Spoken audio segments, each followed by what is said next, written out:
Welcome to Passion for the Pastime, where baseball lives 24/7, 365. Catch conversations with beat writers, broadcasters, current and former players of all levels. Now, here's your host, Walter Ika Balsetta. Whoops, I fumbled. I got to get out of here. Walter Ika Balsetta.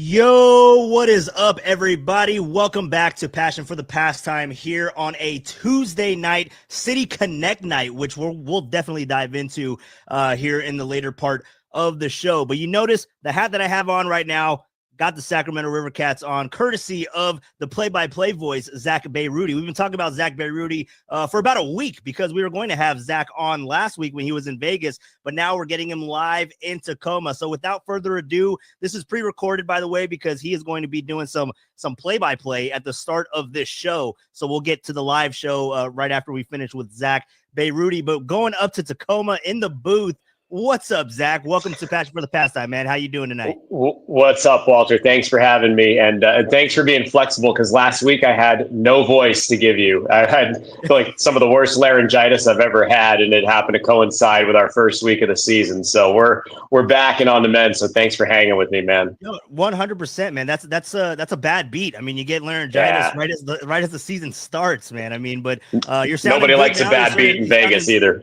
Yeah, no, you're sounding perfect now. Really quickly, because I mean, you were in Vegas. I told you to put, what did I tell you? 10, 15, 50 on 30? 50. You were having me be a high roller. 50 on black. High roller, bro. How'd it go? I didn't do it. You know what prevented me from doing is my wife and kids came to town midway through the week. So all my casino time goes out the door when they join me on the road. Yeah, that was a little thing. I was talking to actually Holler, our mutual guy, Mike Holler. I was talking to him. I was telling him that I was going to have you on the podcast tonight, and he told me to specifically ask you about how the blackjack table was, how the electronic blackjack was. I didn't do the electronic. I did some video poker is what I do on the electronic. Video poker. Yeah. It was nice. It wasn't as nice as it has been in other years, but couple four of a kinds here and there never hurt. Keeps you going. Four of the kinds. That's what Holler was telling me earlier today. Well, Zack Bayrouty, man, really appreciate you stopping by the podcast tonight. We're going to talk some Sacramento Rivercats, of course.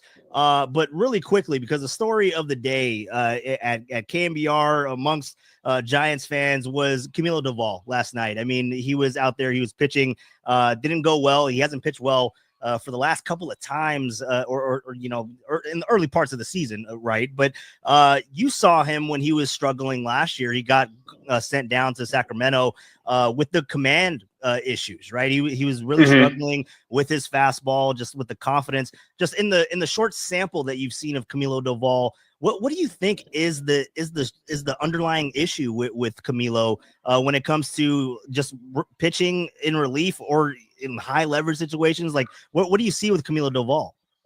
That's a hard question for me to answer because I don't see him on a daily basis. But I did. You're right. He came here last year, and I saw him for I think a span of a couple of weeks.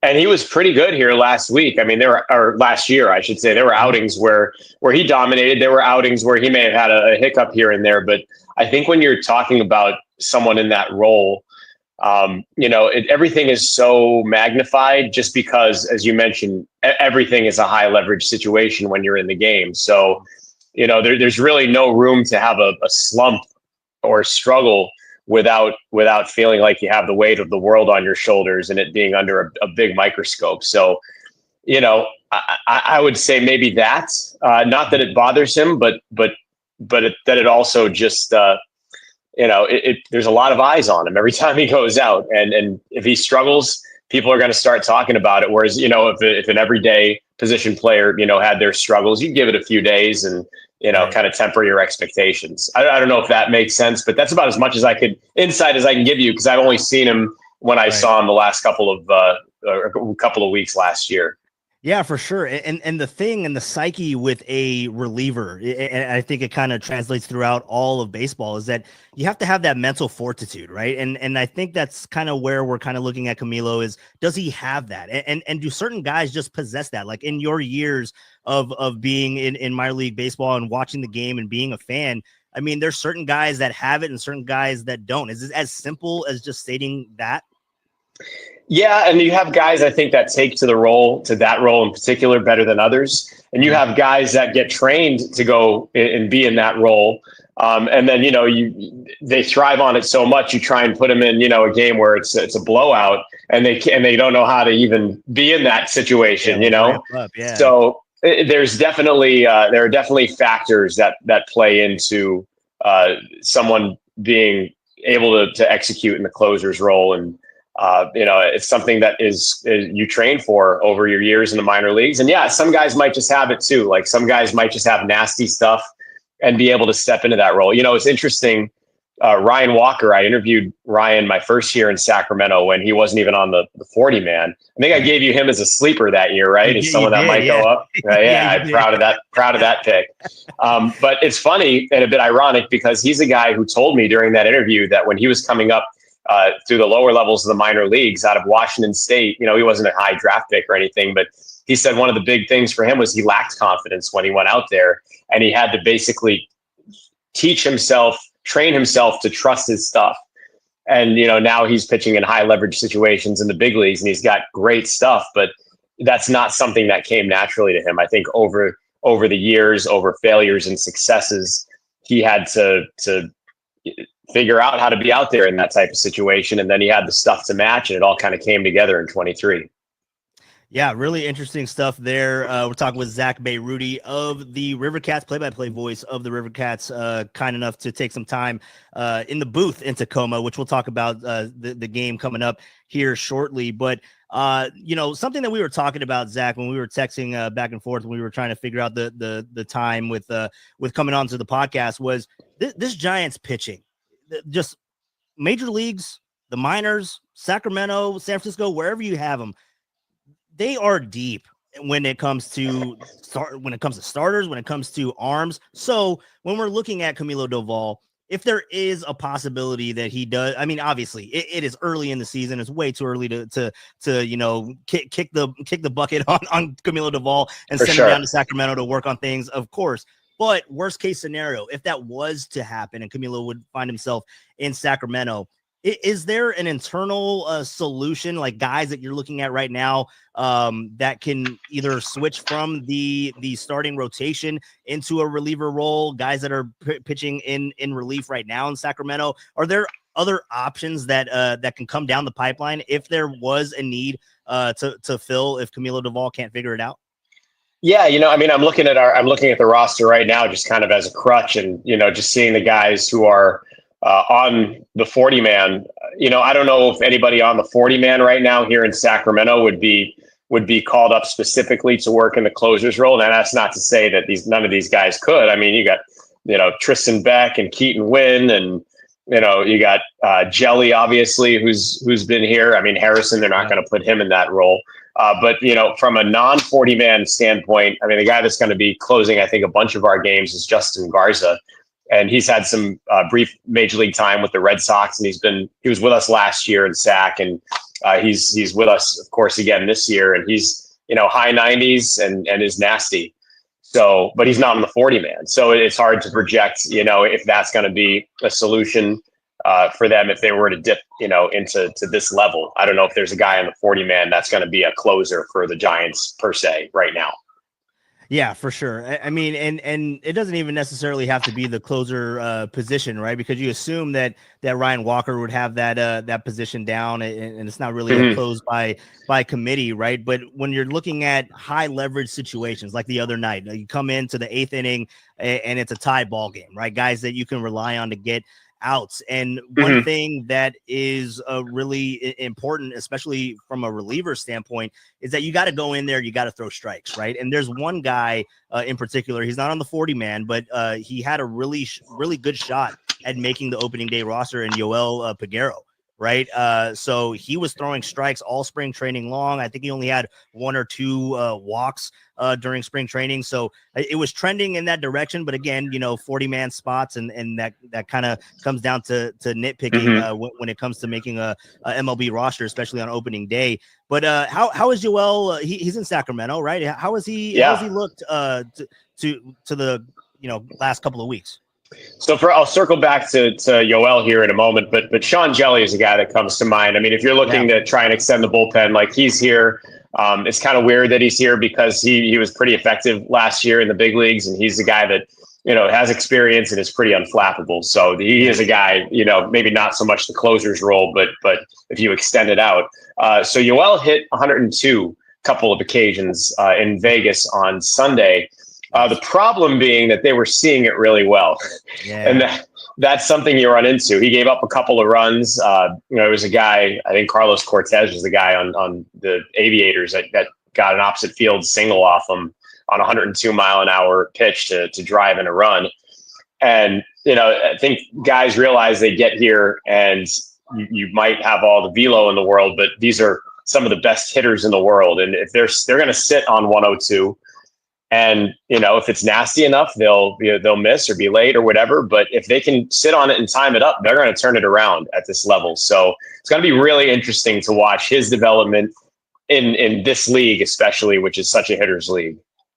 Yeah, for sure. And that's a very, very interesting point that you bring up there. I mean, you can have all the velo in the world, but if it's a straight dot and you're sitting dead red and these are professional hitters, they can hit it. So yeah, it's going to be really interesting to follow. No strikeouts, by the way. I'm looking back at that game on Sunday, and I mean, you have a velo guy, you want to, you're looking at the strikeout totals immediately, but 2/3 of an inning didn't record a strikeout, walked one, 2 hits, 2 runs allowed. Oh, wow. Yeah, that could,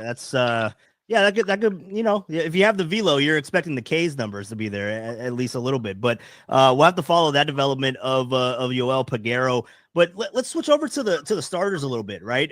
Because there are a couple of guys that right now, we've got Hayden Birdsong that is a starter turned reliever. Do you think that there's any inkling? It kind of looks like the Giants want to move forward with these guys as starters, right? Kyle Harrison, Carson Wisenhunt, and Keaton Wynn. I mean, Keaton Wynn has been in the bullpen in major leagues in the recent years. Do you think any of those guys would be a fit, like for a bullpen stint to get some major league reps? I don't think so. At least not as it sits right now. I think that they want those guys to start, and I don't blame them. I mean, they got starter stuff. We have Wynn pitching tonight actually here in Tacoma, so he's going to open the series here tonight. And then Harrison's looked effective. He was sitting 93, topped at 94 the other day in Vegas, and I think everybody's pretty familiar with the story about how he had that illness in spring training and he lost 10 to 15 pounds. I've talked to him a lot about it, and he said it took a lot out of him. So, they're building him up, and I think when they get him to the big leagues, they envision him in the starting rotation, and I think they always have. I mean, maybe a guy like a Mason Black would be an option. A guy would come up and get some innings out of the bullpen. Tristan Beck is here, so that's certainly an option too. But I think when you're talking about the Wins, the Harrisons, and I'll tell you what, Carson Wisenhunt may be the most impressive so far to start the season. He's looked awesome, and he had another great outing in Vegas the other night, which is really tough. He led the way in a 2-0 win, which that's Haley's Comet in Vegas. You never get a game like that. So, he's I think a guy that they envision being in the starting rotation. And I know he's not on the 40-man, but he might be forcing their hand here if he keeps up what he's doing. Yeah, it was definitely interesting because he was having a really good spring too, and there was that one position in the bullpen, right? And we all know the story with the Giants is Eric Miller is the only guy that's a lefty out of the bullpen, right? So then you start looking at all these other possibilities of who can be another lefty coming out of there, and I was wondering for a second, I was like, would they give it to Carson Wisenhunt? I know that he wants to be a starter. I know that that's the long-term plans for him, right? But that didn't stop them with Hayden Birdsong this year. Didn't stop them with Landon Narup last year, which now he's being the starter in the rotation tonight on City Connect night. So it was always a question in my mind. But I mean, I would love to see him just be the starter that he was projected to be, right? Yeah, the other thing that's at play here is obviously it was a different regime a year ago. So, what Farhan did things, at times very unconventional where he'd get guys up if he felt that they could be an interchangeable part somewhere. And, a lot of guys, rode that shuttle up and down. And it's just going to be interesting to see how Buster wants to move forward and how Zach wants to move forward. with what they have in place and how they want to assign roles, and if they want it to be the type of situation where guys become interchangeable parts. So that's something to keep an eye on for sure. We're talking with Zack Bayrouty here, play-by-play voice of the Sacramento Rivercats. Last couple of minutes here before I let you go, Zack. We mentioned Kyle Harrison, right? I mean, what is he looking like right now? And I mean, the 17, I think it was 15, 17 pounds that he lost in spring training because of the illness. Has he gained a lot of that back? I mean, how long does it take to build up that strength? I mean, I could imagine that's kind of difficult, especially in season. Yeah, he's starting to, and he looks fine. I mean, physically, he looks fine, and he says he feels great. He's kind of on the mend from that still. But like I said the other day, 93, 94 with the fastball, and I don't know. Everybody talks about the Harrison velo, and I think our manager Dave Brundage has told me, like, look, in our pregame interview, like, everybody's way too focused on the velo. Maybe just focus on the stuff.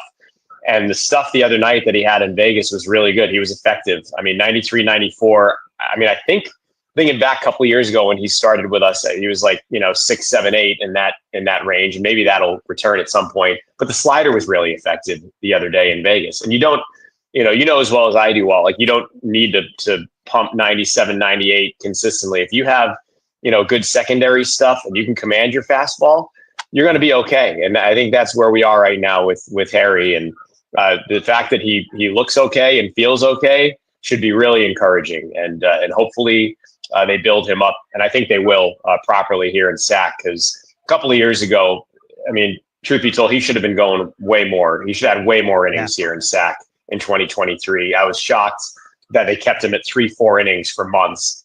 Like, it's comical if you look back. I think he had 20 appearances with us, totaling 65 innings. Like, it was stupid. Yeah. So, I think they're gonna make sure that he's ready to be more of a workhorse by the time they recall him.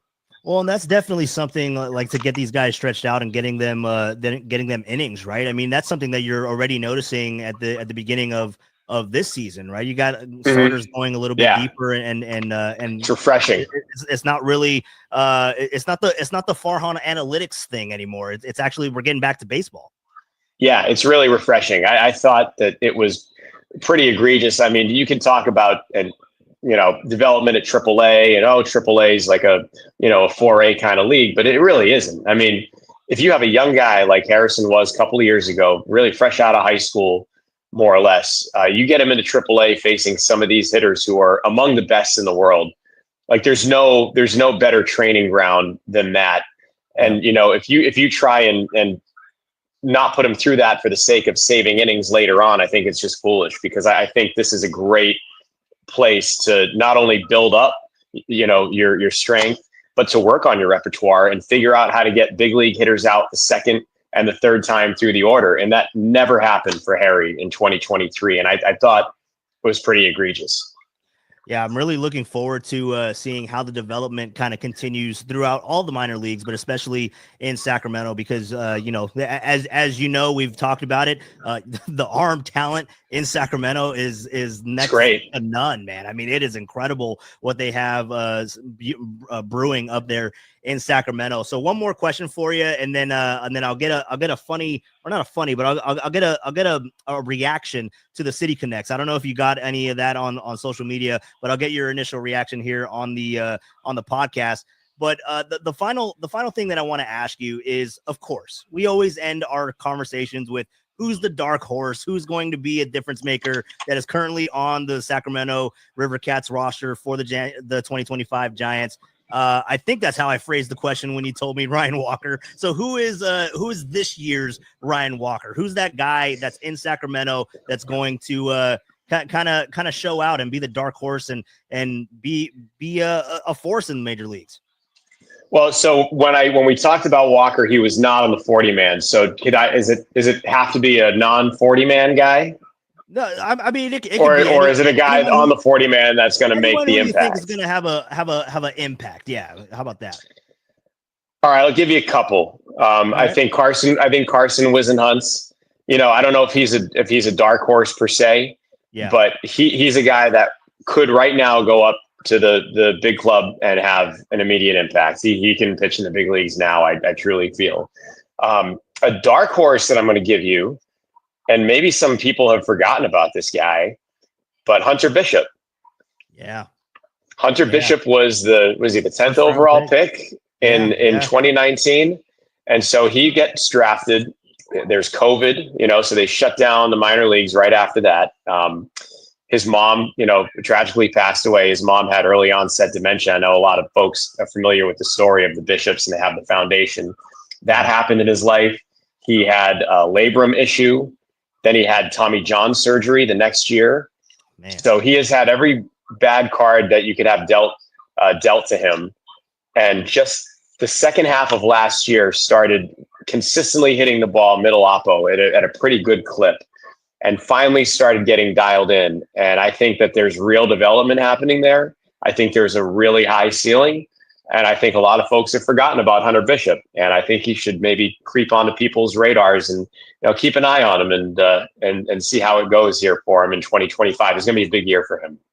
Yeah, no, I would definitely love to see that. I mean, yeah, I believe he was the first draft pick of the Farhan regime, right? That was the. He was Farhan's first guy. Yeah, yep. So it's really interesting. I think that you're right on that. He is one of the forgotten names because of all of those things that you just mentioned. He's kind of been out of the limelight. He hasn't really. I remember one time I was looking at a box score and I think he popped up in Eugene. I'm like, he's in Eugene? Like what is happening with this guy? You know what I mean? So really good to see that, or really good to hear that he's making strides up there in Sacramento. We'll have to see if he can make an impact for sure. But you struck gold with Ryan Walker, man. I don't know if it gets better. I'll always have that one.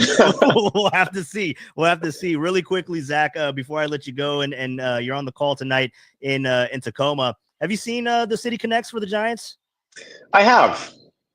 So I'm just gonna pop it up here on the screen really quickly, and I just want to get your thoughts on it because I know that you've seen a lot of uniforms in the minor leagues, over the years, and a lot of different combinations. So what's your initial takeaways from the City Connects?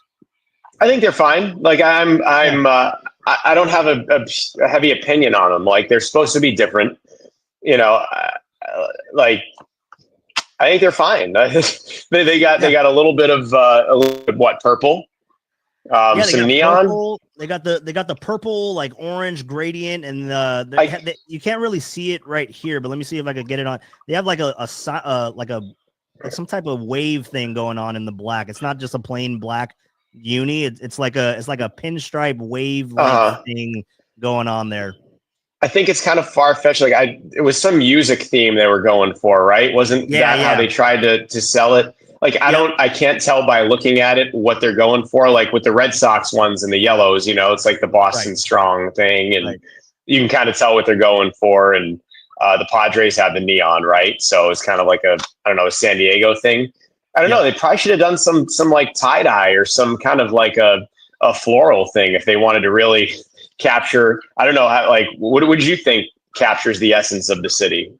What do you think it would? I mean, man, obviously you would like to have. Does this capture the essence of the city in your minds? I mean, I think that the design is pretty cool. If it captures the essence of the city, I mean, they kind of went out on a limb with a lot of the things and the reasoning for the color, the purple, because that's a thing that a lot of people had kind of drawback for. The purple was a throwback to the 1913, 1917 Giants that had a little bit of violet in their unis because of the University of New York or something like that. So that's where the purple stems from. So I don't really know what it has to do with the San Francisco Giants, but I understand that. I mean, you got to keep the history. So I get that.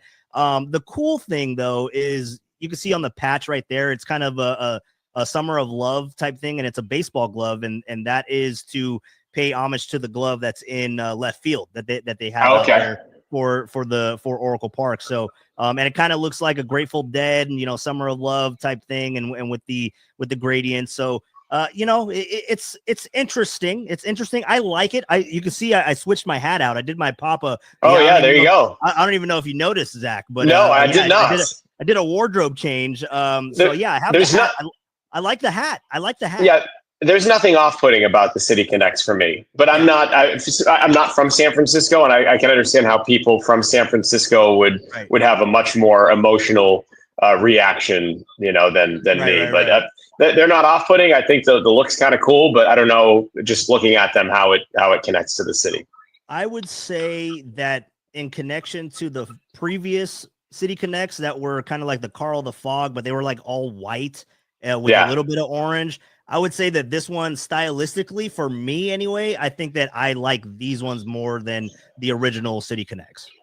Yeah, I would agree with that. It's just something different. It definitely looks, it pops a little bit more. Definitely does. I like the font too. I don't know if you saw that. The font I was did. kind of like graffiti-ish. I'm digging that. I'm digging it. Yeah, that was cool. Yeah, for sure. Well, Zach, really appreciate you taking the time, man. I know you got to get ready for your game up in Tacoma, and have a good one, man. And we'll talk again soon. Thanks, Walt. Anytime, man. Appreciate you having me on. All right. What is up, everybody? That was Zack Bayrouty, and now we are live. We are now live. What's up, everybody? Hey, yo. Welcome to Passion for the Pastime here on a Tuesday night, City Connect night. And what are you guys feeling? What are you guys thinking about this hat? I'm digging it. I saw it this morning, obviously, because we saw the jerseys, right? We kind of talked about it a little bit. And I was on board with the jerseys, to be honest. Well, full transparency, when I saw the Jung-Hoo Lee jersey, I was like, I need one of those. But then the questions kind of stepped in a little bit with what's the hat look like? What kind of pants are they going to be wearing? Not that I'd go buy the pants, but I got to see what the hat was going to be. Saw the hat, saw the full release, and I'll pull it up for you guys one more time. This is Willie Adamas. That's a pretty damn good looking. Turn my mic on. Is my mic not on? You're messing with me. You got to be messing. He's messing with me, right? He's messing with me. My mic's on. My mic's on. Yeah, my mic's on. Thank you, Rockin'. Appreciate you, bro. I think it's on. We'll have to see. I haven't gotten confirmation yet, but I do believe that I am on. Yeah, I'm on. Yeah, thank you, Rockin'. You just derailed the whole show. But yeah, no. Looking at these jerseys. I'm with them. I don't know how you guys are feeling about it. I know there's been a little bit of backlash when you look at, with the color of purple. And I know my girlfriend, when I showed her the hat and I showed her the unis, she was just like, why the purple? Like, that's kind of been the biggest, I guess, drawback, or the biggest, like, what the hell? Because I think it was, like I said, it's the 1913, 1917 Giants in San Francisco, or in New York, rather. They had like a violet tint in the jersey somehow. I have no idea. I wasn't around back then, so sounds distant. Hold on. All right, let me go ahead and look to. Yep, it is distant. And there we go. We are good to go. Hey-o, what's up? We had this happen before. Yeah, appreciate you guys. Now you should hear me. My apologies. I should have checked that when I was sitting here listening to me and Zack Bayrouty talking about the Sacramento Rivercats. But we are good to go. Jerseys look like a Halloween candy bar. Is that a bad thing, Rockin'? That's my question. That's my retort to you. Do you not like Halloween? Is that not a good holiday for you? I mean, if you had to pick a holiday to have your jersey look like, I mean, what holiday would it be? It would have to be Halloween, right? I mean, especially for the Giants. Orange October, is that not a thing anymore? Sorry, yeah, I'm getting off on a tangent. But how do you guys feel about these jerseys? Really, let me know. Otis, Mike Val, EB, Rockin'. I saw Tacky in here earlier. I don't know where AJ Cruz is at. He must be working, but send out an alert for AJ Cruz, and then Otis in here. Everybody, let me know. Let me know what you guys are feeling. EB as well. How you guys are feeling about R. Galvin and Lori as well. Let me know what you guys think about these unis, because we're going to be seeing it for the first time tonight as Landon Root takes the mound for the San Francisco Giants against the Cincinnati Reds, which was a brutal loss last night, which we will definitely get into. Something we were talking about with Zack Bayrouty, and let me go ahead and remove this. One more thing here on the jerseys. I mean, look at the socks. Those are great socks. I love this whole thing. The gradient, I wish it was more, because on this one, it looks more orange, right? It looks more orange. And I think even on this one, it looks more orange. On the Jung-Hoo Lee, it looks more purple than orange. So yeah, I think that's a little bit of a draw. I would like to have a little bit more orange for the Giants. But again, what I said at the end of my interview with Zack Bayrouty, and really gotta give a shout out to Zach for jumping onto the podcast right before his play-by-play in Tacoma, which actually kicked off 3 minutes ago in Tacoma with Keaton Wynn on the mound up there in Seattle. So, looking at the City Connects, my takeaway is that I enjoy these City Connects more than I did with the all whites. And I know that, when you look at their record and they were winning in them and it kind of grew on you, right? And yeah, of course, if you're going to win, if you're going to put on a new uni, if you start winning in them, obviously people don't care what the hell you wear. But just initially, like those white ones, I was probably the last person on board at the station to jump on the City Connect bandwagon. I did not like those unis at all. The white, I mean, I get it here. They got white pants. So yeah, you're not going to throw the creams with this color combination. So the white looks okay, but all white, I mean, Carl the Fog, like you could have made it a little gray. Like it could have been like a little bit of a sequence. I don't know how else they could have done it, but all white was not the move. That just wasn't for me. The cap was okay. It was, I prefer this hat. I prefer this jersey. I just prefer everything about this color combination more than I did with the original City Connects. I don't know if I'm in the minority on that, but you guys let me know. Did you guys like the initial City Connects when they were released? I did not. It took me a really long time to actually like those unis. And it wasn't until like they were, 800 win percentage in said jerseys. And so I was like, all right, these jerseys are all right.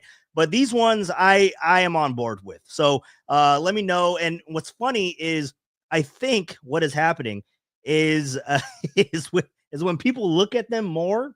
And I think that the thing that you have to realize is we haven't seen them on the field yet. There's been pictures. We haven't seen them, playing baseball. We haven't seen them, winning ball games in these unis yet. I think once you see them on the diamond, once you see them making plays, once you see them hitting home runs in these unis, then it'll grow on you. The more that you see them, I think that you start to kind of warm up to them, because let's just go ahead and go to this one. My lovely assistant here. I think it's growing on me.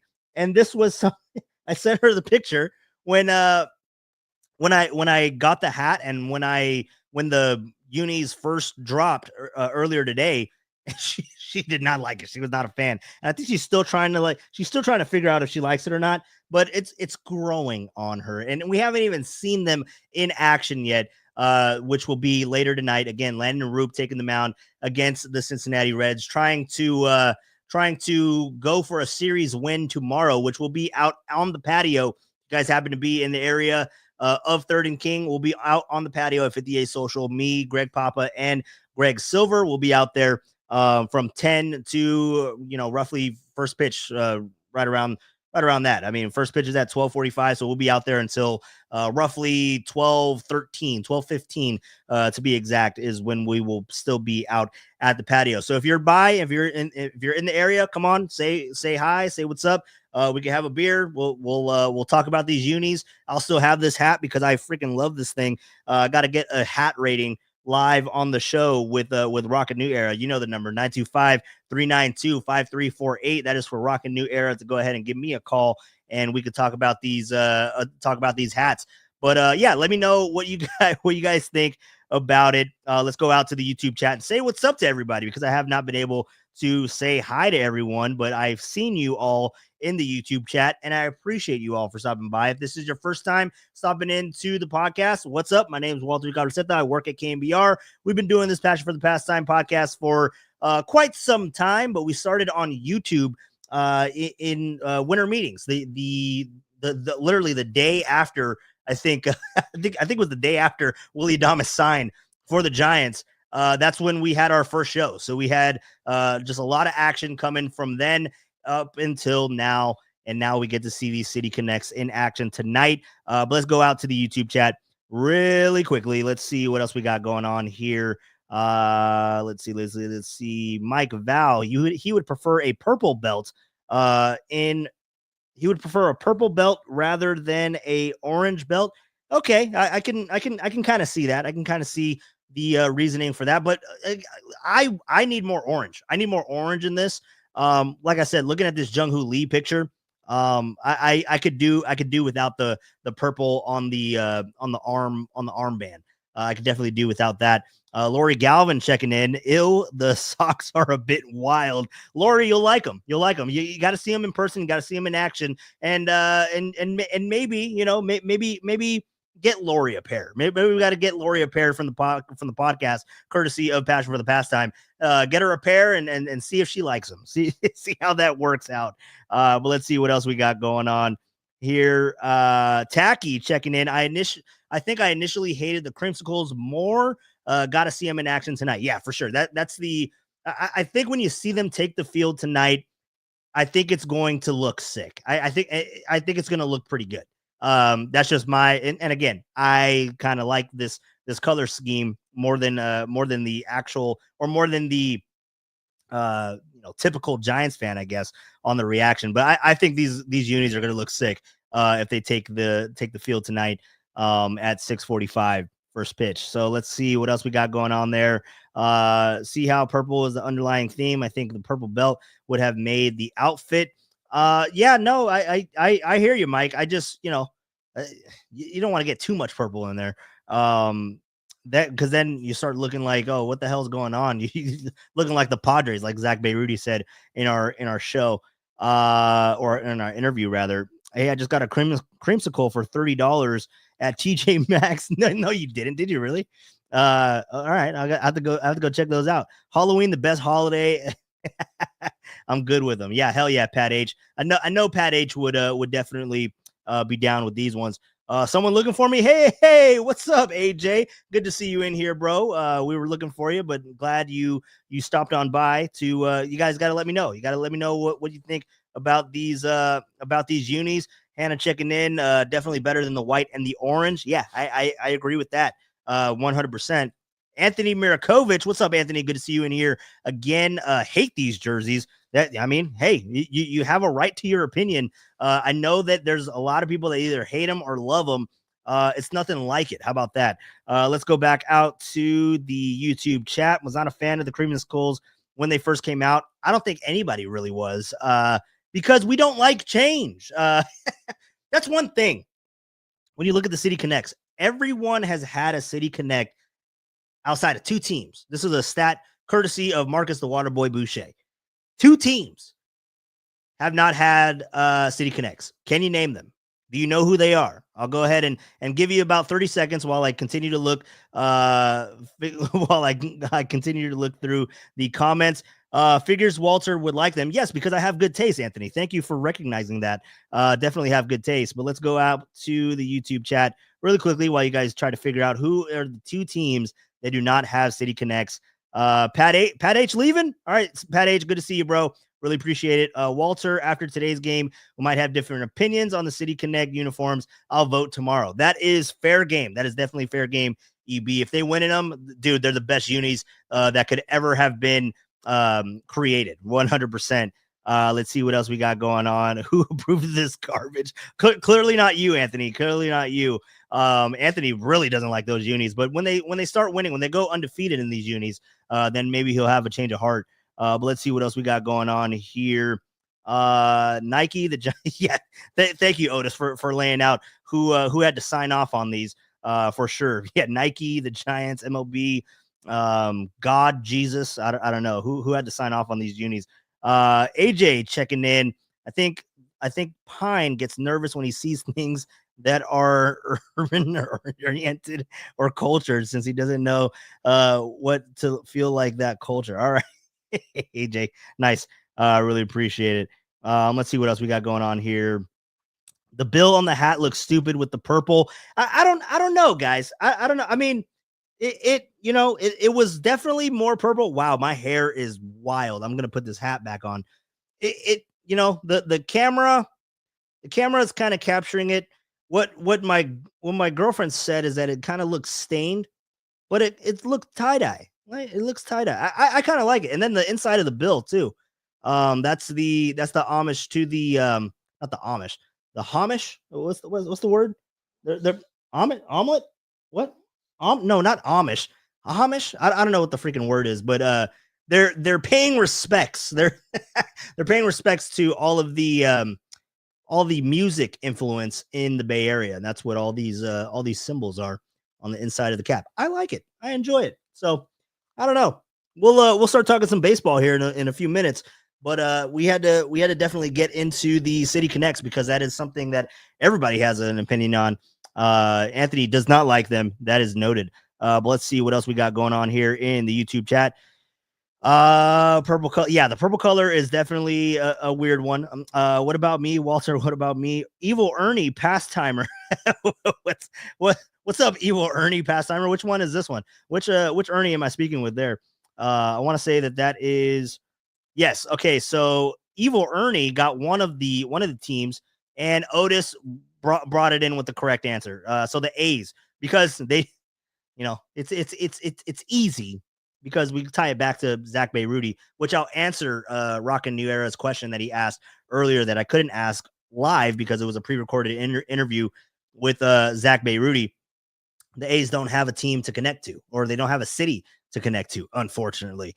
So yes, and the Yankees, because they're too damn good for City Connects. In which case, if you're a Giants fan and you see that, and you see that the Yankees haven't had a City Connect, and they haven't been forced to do a City Connect because of their iconic unis with the pinstripes. The creams, I think that's kind of iconic, right? For the Giants. Giants have gone through two, and I feel like this isn't the last time. It's going to continue to cycle, obviously, because money talks, right? You're going to get new merchandise every couple of years. Why not make new unis? And I think per Nike, I think they have to do this. I think this is in their agreement to having the jersey rights. But you guys don't care about that. But I'm just saying the Yankees can do it. Why can't the Giants do it? If you are opposed to these unis, the original City Connects, the whites, I didn't like. These ones I'm down with. Obviously, I have the hat to prove it. So. Tacky chiming in as well. I think it's the A's and the Yankees. Yep, that is the teams, or those are the teams rather. English. Mama J, what's up, Mama? Good to see you in here. For sure. Good taste. Okay, yeah, you like that one, Anthony? For sure. Definitely have good taste. All right, let's see. New City Connect are unique for sure. I don't know if Mama J likes it. Maybe Mama J likes it, but saying that they're unique. Yeah, let's see let's see, Pat H, on the fucking, are you on the patio right now, Pat H? Is that what you're saying? Or are you going to be out there tomorrow? You're going to be out there tomorrow, Pat H? I'll be out there. I'm probably getting there super early, probably 8:30. I'll probably be at the patio, and then, to set up everything, set up the broadcast. And then we'll be out there until 2 or 12:15, until we are done. We are done with, let's see what else we got going on here in the YouTube chat. Let's see. I think we are all caught up. The Thizzly hat. Oh, by the way, Rockin' New Era sent me a, oh shit. You know what? Rockin' New Era has been on the phone. Rockin', you there? I'm here. Bro, dude. Hello? Dude, I answered the phone. I forgot. I forgot you were there, bro. Oh my god, dude! I apologize. I thought you were just trying to catch up with the YouTube chat, and you're gonna get to me. I'm like, well, I was catching up to the YouTube chat, but then I forgot that you were there, dude. Oh my god, my apologies. I don't have normally here it is. I have I don't know if you're watching the YouTube right now, Rockin', but I have a phone stand, and I usually put my phone there so that I could see it ticking down. You've been waiting for 9 minutes, bro. I appreciate you, Rockin'. My apologies, bro. I'm a bad host. I'm a bad host of a party. But Rockin', we're talking about these unis, bro. What's your thoughts on it, bro? Well, first, I think you meant to say homage, right? Homage. Thank you. Not an omelet. Not yeah. Thank you. Thank you for helping me out on that one. Homage. I'm gonna write that down. How do you spell homage, Rockin'? I think it's homage, pretty much. Well, see, that's why I said homage. That's why I said if a word isn't pronounced how it's spelled, I mean, how am I supposed to read it? You know what I mean? I guess so. I mean, you went to college, right? damn, you put me on blast. I went to college. Yes, I did go to college. Thank you. Did you know I went to college? What if I didn't go to college? Tell me you went to Cal State State. Oh, did I tell you that? Yeah, you're putting all my business. Yeah, you did. Putting all my business out there, bro. Yeah, what's my credit score too? Tell everybody my credit score. 580. That's a very good guess. Actually, that's a very good. All right, let's switch the conversation, Rockin'. How do you think about the City Connects? What's your initial reaction? I know we were kind of talking about it on X earlier, but what are your thoughts? And especially we gotta start with the hat. We gotta start with the hat. How you feeling about this hat that I'm wearing on the stream here? I like the hat better than the jersey, to be honest. But then again, kind of a biased opinion coming from me. Yeah. I get the hat. I rock the hat. Just it's something different. I like it more than the Creamsicle City Connect hat, to be honest. But initially, when I saw the jersey, a little bit more than the first time I ever saw the Creamsicle, to be honest. But it doesn't mean that I like. Say that again. When you saw these jerseys, you thought of the Creamsicles, or no? So when I saw these jerseys, I liked them a little bit better than when I first saw the Creamsicles for the first time. Yeah. No, for sure. The first time I saw Creamsicles, I'm like, it was a bad look. It was a bad look. It was not when I saw it too, and I think we all had, like, as Giants fans, because we're so used to the creams, right? And we don't like change. But when they came up with the straight up just all whites, I'm just like, ew. Like, I think you had that same reaction. It's like, ew, that's not Giants uni. Yeah, but after a while, with all the winning, they kind of grew on me. Like the Padres City Connect one, they kind of grew on me as well. Because the first time I saw them, I was like, that's nasty. But after a while, Padres City Connect ones, they kind of remind me of a Taco Bell Baja Blast. Yes, a Baja Blast, dude. Hell yeah. When was the last time you had a Baja Blast? That's a question for Tacky. Maybe it's been like 2-3 years for me. Hell yeah. Shout out Taco Bell. You guys had an advertisement for Taco Bell today. We do. We have an advertisement for Taco Bell, and why aren't I doing the reads, right? Yeah, there you go. Why aren't you? Come on, dude. I need the extra cash. I need to start doing some Taco Bell reads. Yeah, you should. I agree. Hook us up with some Taco Bell. Give us a code or something. Oh, you just want me to do the read so I can get you some free hot sauce. That's what you want, a free chalupa. If it's free, it's for me. Yeah, for sure. Wait, so Rockin', are you Evil Ernie, or who the hell is Evil Ernie? Is that you? Evil Ernie is Ernie one. It's Ernie Chavez. Oh, okay. He's the pastor. Oh, hell yeah. What's up, Evil Ernie? Good to see you. Good to see him in here. I thought I was talking to you, and then that's how I remembered I left you on hold. So going to the hat, because what I was going to do was I was going to pull up your the picture that you sent me on X. From Rivera. They got those today, apparently. That hat is pretty good, dude. Yeah, I saw it. I was like, I'll order that one today. No, nice. Hell yeah. How much did that one run you? So that one with tax, it came out to $60.43. Dude, is that? Let me ask you real quick, because I haven't bought a hat in a long time. Is that the going rate for a hat? Or are these just like are these just through the roof because they're like special edition hats? So obviously, like since COVID shut down, like prices went up. So pretty much hats array range from like 45 to 55, depending. That's crazy, dude. Yeah. No. Depending on if they have a side patch, depending on who sells it. Damn. If you have a membership, that helps out. So you clearly have a membership. All that are factors. You have a membership, right? Yeah. I have a membership. I know a few people that work at certain places that help me out every once in a while. All right. I'll look on Mercari. I'll look on eBay. So I'm always searching for something. Oh, dude, look at Rockin', well connected in the hat community. If you guys need something to fall off the truck, hit up my guy Rockin'. He'll get you a hat.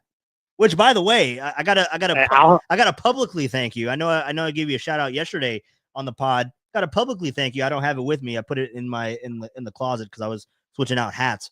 Didn't want to have too many hats on the desk. I gotta thank you publicly for the Blue Jays hat, bro. Got a lot of compliments on it. Yeah, no problem. Papa was a fan of it today.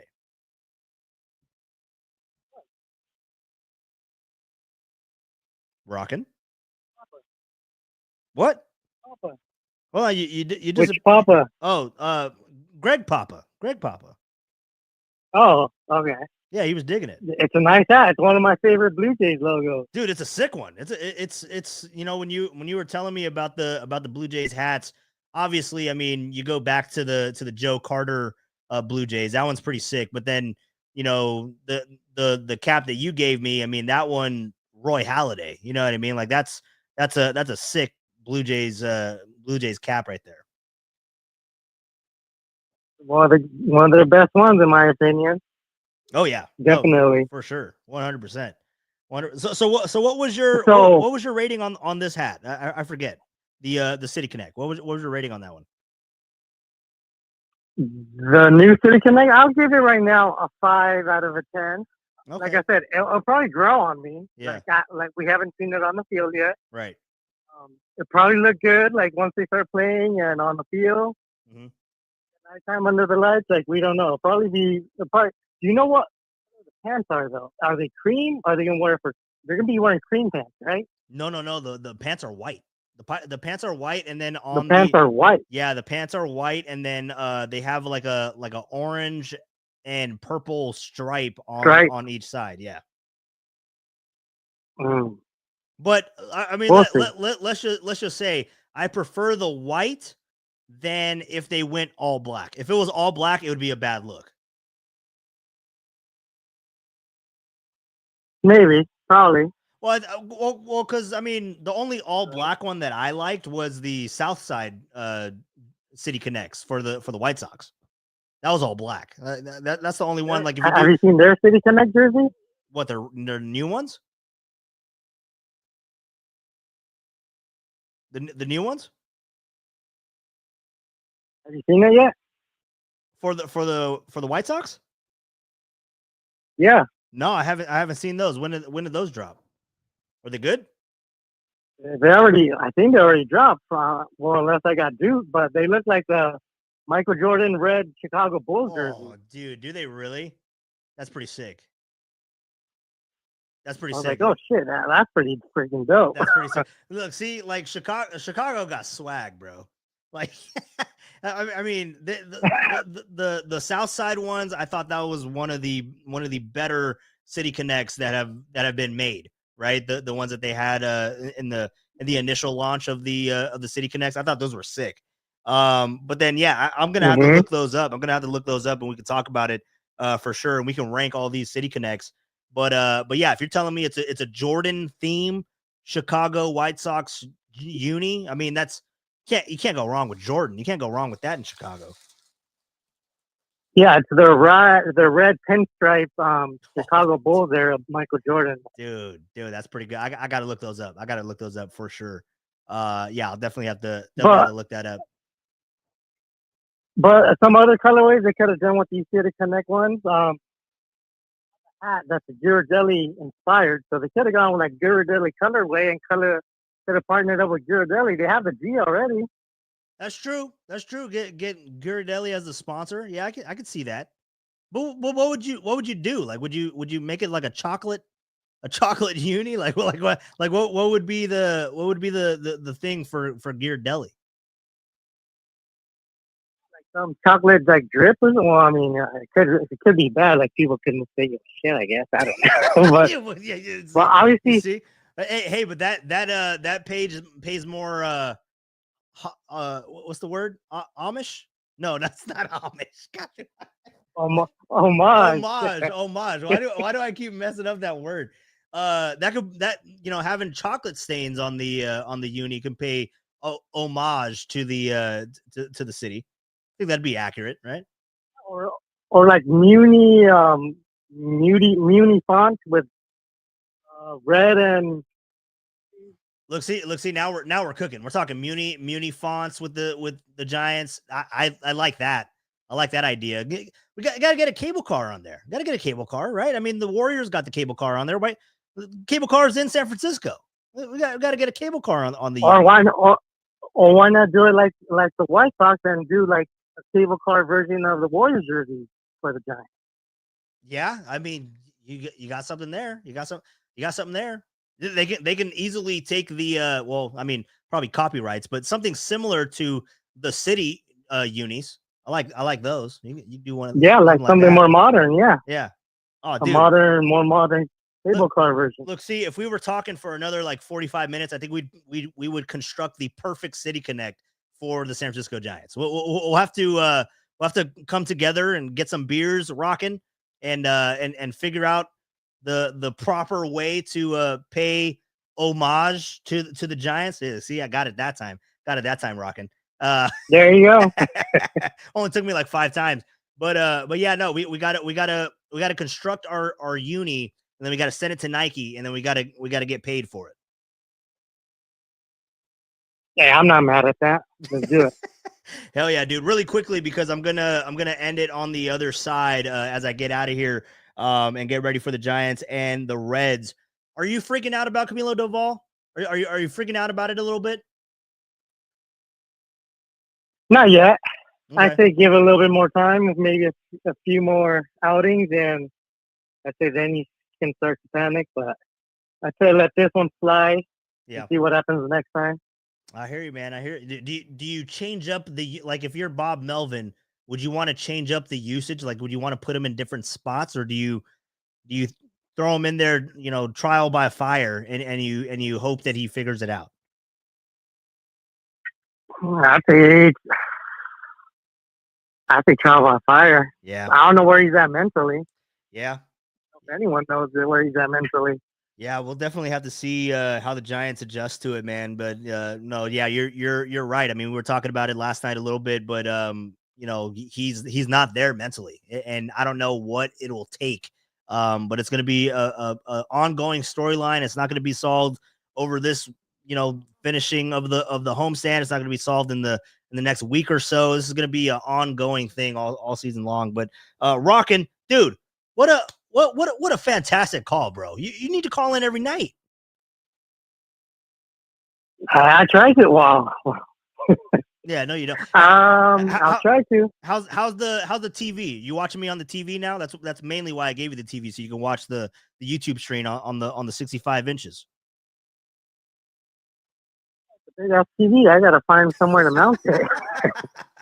All right, dude. When you find somewhere to mount it, you got to make sure to put Passion for the Pastime on the TV, and you got to send me a picture of that thing. All right, I'll eventually get to it. You're like, I wasn't planning on touching that TV for like a couple of weeks. I actually wasn't gonna keep it, Walt. I was gonna sell it. I'm on to you, rocking. I'm on to you. I'll sell it. I'm like, here, I need you to autograph it for me, though, so I can get more value. Yeah, no, I don't think you'll ever, that'll devalue the TV if I was to autograph it. Oh, dude, rockin', really appreciate you, man. Great phone call for sure. And yeah, we'll definitely link up at some point, get some beers and create those city connects that we think that the Giants should roll out in a couple years. Sounds good. Thanks for taking my call, man. All right, bro. See you later. All right, bro. Talk to you later. That was Rockin' New Era. letting us know about the that was a fantastic call. I mean, I'm kind of glad that I left him on hold for 9 minutes because it just all materialized, right? It all everything that he needed to say. He thought about it, and I felt so bad. I felt so bad for leaving him on a hold for 9 minutes. But dude, that was well worth the wait. Rockin'. But now, because we're wrapping up here, but got a phone call on my way out. We're gonna go to AJ. I'm not gonna leave AJ on hold for 9 minutes because he will never let me hear the end of it. AJ, what's up, bro? First of all, I was robbed, okay? I was the one who gave Rockin' the idea for the Ghirardelli thing earlier today, okay? And it was somebody else who gave him the idea for the Bart-inspired colors. So I mean, I got to give Rockin' credit. Those are wonderful ideas, and I'm glad he was able to get them out there. Yeah. But remember, in school, you always had to cite your sources, and that's one thing he forgot to do. So he gets one demerit for that, and he gets another demerit for failing to cite the source for the Bart. Altogether, his phone kept going out, so he gets another one for crappy service. So he's got 3 demerits. That means he can't call back until Wednesday, okay? Or Thursday. So Thursday, yeah. Rockin', bad boy Rockin'. Second of all, no chocolate stains. Come on, man. That's going to completely ruin the uniform. You put chocolate stains on the kids' uniforms, not on the adult ones. But I will tell you this: the inspiration for the Ghirardelli idea, because Rockin' did take a picture of a hat he had, and he said he calls it his Ghirardelli hat because it had like a brown and like whatever that bluish green tint that they have over Ghirardelli. He said he calls it his Ghirardelli hat, and then I was thinking about it, and I was like, dude, that would be an awesome colorway. You don't have to do black or orange at all. You can just use the Ghirardelli colors. You can use the Ghirardelli font, say Giants on the front. Don't tell me that wouldn't look ill. Tell me that would not look ill. The hat, the jersey, that would look sick. And I'll tell you what, they would hang these things up over in the Ghirardelli Square, and those things would be selling like Sundays, man. It would be dope. So yeah, absolutely. And while Rockin' was, huh? No, I was going to say, I think you're onto something, but I mean, when you're looking at a uni for Ghirardelli, I mean, why not make it just a giant sundae? You know what I mean? Like, you got sprinkles on it. You got a little bit of vanilla on there. You got some hot fudge sprinkled on the shoulders. I don't know. Now you're doing too much. Now you're doing a little too much. All right, man. Yeah, I'm just trying to be creative. And you know, I want. I understand, but okay, I understand. But again, you do that for the kids' unis, right? You do that for the kids, not for the grown, for the guard. As far as the current City Connects, at first I didn't like them, but I think they're not bad looking. I'll give them maybe like a 6 out of 10. Okay. But honestly, when I look at those, my first impression was the colors and the font. That was the first thing I thought of was the Brooklyn, the basketball team, the Brooklyn Nets. You know how they had the BKLYN jersey, whatever. Yep. So I think it would look better. It would look better as a basketball jersey. Honestly, it would look better as a basketball jersey. But it's not bad. But the purple's a little funky, and it's like homage to New York University. Well, remember, it ain't where you're from; it's where you're at. So instead of New York University, why not throw some Cal Berkeley, or better yet, San Jose State, or shit, San Francisco, or even the Dons, for crying out loud. Let's go. I was just about to say SF State. I mean, they're purple. You know what I mean? Like you didn't have to go reach for New York. I mean, I get it. Like they're that's what they said. Yeah. That's what they said in the ads. Okay, so they could have easily just said New York, and now homage, word of the day. Okay, to Derek Gate Bears. Do you struggle with that word? Overall, they're not bad. You struggled with that word too, AJ? You struggle with homage? Chale, I'm an English man. I'm an English major, homie. I know what's up. Hell yeah, dude. Yeah. I struggle with rolling my R's though. So there you go. That's where you and Rockin' got me beat. So I will admit my shortcomings. Unlike Tacky, his wife has to remind her his shortcomings every night. But that's not why I'm here. That's not why I called. I called because what else was I gonna say? I think that's about it. So the uni user. Oh, Pine. My comment earlier. Pine. He's a kind of conservative dude in the KBR chat. So he was like flipping out today. He was like, he said, Yeah. Oh, no. He was not having it. He was like, it looks like it's gang writing. I'm like, first of all, Pine Needle, if it was gang writing, you wouldn't be able to read it. Okay. So, I mean, so that's why I said he's afraid of culture. If anything, urban or too ethnic, then he doesn't get it. So, and I think because of that, I think that's kind of pushing me more towards from a 6 to a 7. So, right. So if he's freaking out about tomorrow, then I think I might have to give it another number. But yeah, so kids, don't forget, cite your sources. Purple is for the Gators, and yeah, dude, ethnic isn't bad. Ethnic is fine. Ethnic is great. Come on, Pine Needle, get on board. Quit being afraid. We're your neighbors. We're not your enemies. All right. Okay. All right. Go Giants. Go Dubs. And oh, by the way, I'll have the Knicks and the Knicks and Boston game on, and I swear to God, maybe it's just me, but every time I look at Cameron Payne, I swear he looks like a mouse, dude. He looks like a big mouse. But that's just me.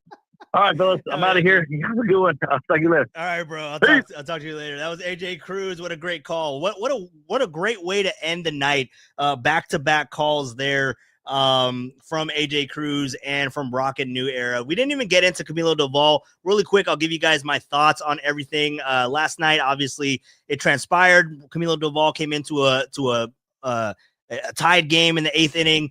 And again, he's seeing ghosts. He just doesn't have it mentally. What do you do in that situation? Do you ride it out like Rockin was saying, trial by fire? Do you throw him in there in those same situations? Do you kind of pull him off of those situations, pitch him only when, the Giants have a significant lead or it's mop-up duty? Like, what do you do to regain the confidence in Camilo Doval? Are you ready to ship him off to Sacramento? I'm not at that point. But there is if it continues, there has to be that question because you can't really have a bullpen designed for these are the guys that are going to pitch when you're trailing, and these are the guys that are going to pitch when you have the lead late in games. You can't have that type of bullpen. So what do you do with Camilo Doval? That's going to be the question because he has high velocity. He just doesn't trust it. And that is a bad combination. He just doesn't have the confidence, doesn't have that presence that he used to have a couple of years ago when he was, getting saves night in and night out and going to an all-star game to represent the Giants. He's just not that same person. Can he get back to it? How patient will the Giants be? This is kind of the true test of what the Buster Posey regime is going to be. Because if this was under Farhan, he has one more slip up in this opening week. He's in Sacramento. He's in Sacramento, and then they call somebody else up. But with Buster Posey, I feel like they're going to give these guys, all these young pitchers, all these young hitters, even Tyler Fitzgerald, because he's struggling at second base. He's batting towards the end of the lineup. I think he's hitting eighth tonight. They're going to have their opportunities to sink and swim, right? I feel like that is the approach of the Buster Posey regime. And this is going to be the first test. I mean, yes, Patrick Bailey, he's not hitting, but he's still the catcher. He's going to be back there, and he's not a liability defensively. He's actually an upgrade defensively. He won a Gold Glove. I think he's fine. Whatever offense you get out of that position, I think the Giants will take it, right? But Tyler Fitzgerald, he's going to get that opportunity. He's going to have the chance to sink or swim. And I think that same sentiment is said to Camilo Doval going into this early part of the season, because if he isn't there, and that's why we talked to Zack Bayrouty. There's a lot of guys in Sacramento that could come up and have that effect, right? If you're going to swap out a Camilo Doval for someone in Sacramento that can come in there and get you high leverage outs, guys that have already been in the bullpen like Mason Black and Tristan Beck, and hell, I forgot that Sean Jelly was in Sacramento. So is he someone that's destined to make a return if Camilo continues to falter a little bit? But in the meantime, because he's not going anywhere anytime soon, what is the solution? Do you want to see Hayden Birdsong? Do you want to have him, because they're talking about using him more as a reliever? We talked about it yesterday where they were talking about him potentially being a piggyback guy, and the opportunity never arose over the first 10 games. So now they're going to get him reps, to get him innings, to get him pitches. They're going to try to use him as a traditional reliever. Is he someone that you trust?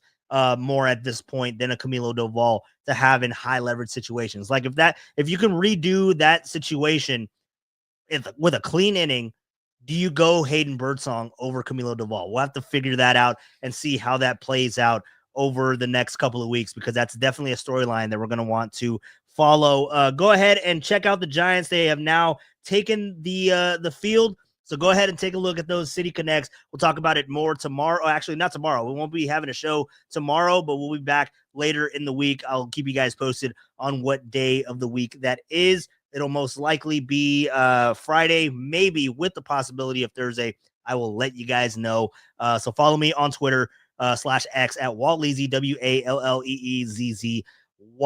Homage, the word of the day. Yes, it is Rockin' New Era, and I'm going to get on out of here. So appreciate all of you guys for stopping by. Thank you to Zack Bayrouty for getting us started early today on the podcast and for stopping by.